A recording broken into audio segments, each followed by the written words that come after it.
Hi there. This is an interesting though suspect trap for black in the Yugoslav attack against the Sicilian dragon, and I picked this up from an online lecture by the Ginger GM Simon Williams, and it's from his game with the black pieces against Christopher Dorrington.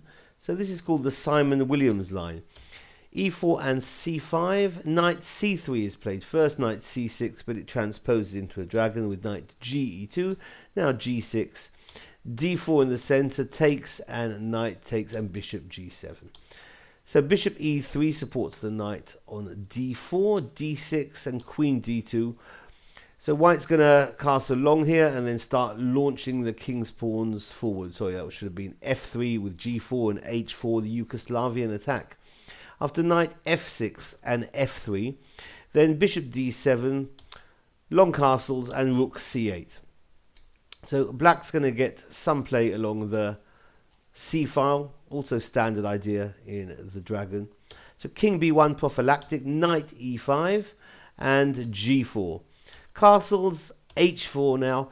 In this position, white could have played, instead of H4, maybe bishop E2 or bishop H6. But H4 is certainly more direct and more compelling. Well, black here could play H5 or queen A5, both decent defensive moves.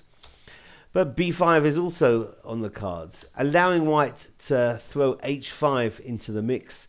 But this allows white a sacrificial line, which Williams goes for. In fact, he's played this before against Lev Psachis, the Israeli GM. Now knight takes on F2, giving up the knight, because after knight, sorry, that's F3, knight takes F3, knight takes F3, allowing bishop takes on G4.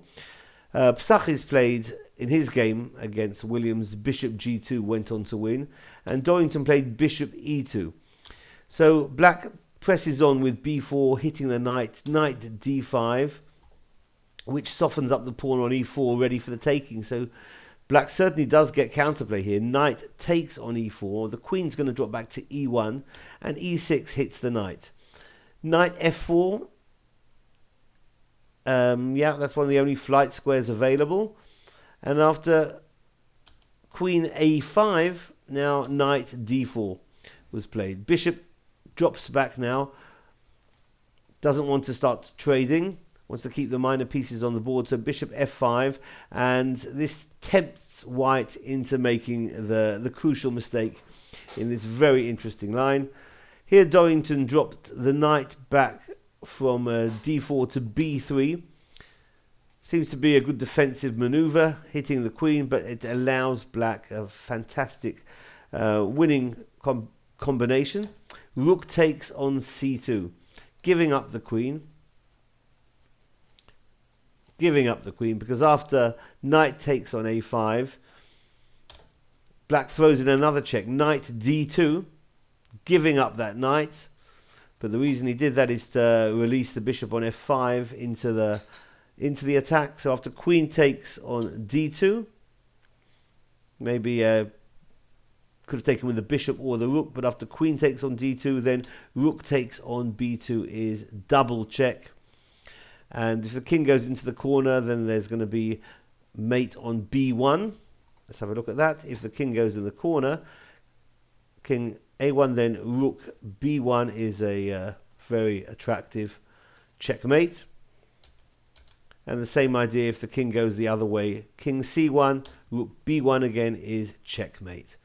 So that was a very complicated line, so we tried to cover it as quickly as possible. It's called the Simon Williams line in the Yugoslavian attack against the Sicilian dragon. Thanks for watching. Bye-bye.